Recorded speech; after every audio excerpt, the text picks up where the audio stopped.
एक चींटी जा रही थी। रास्ते में सांप मिला। सांप बोला, कहाँ जा रही है इतनी छोटी सी? चींटी बोली, काम पर, मेहनत करने। सांप हंसते हुए बोला, इतनी सी मेहनत से क्या होगा? चींटी बोली, कम से कम मैं किसी को डराकर नहीं, मेहनत से जीती हूं।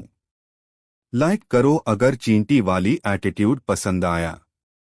सब्सक्राइब करो डेली कॉमेडी के लिए।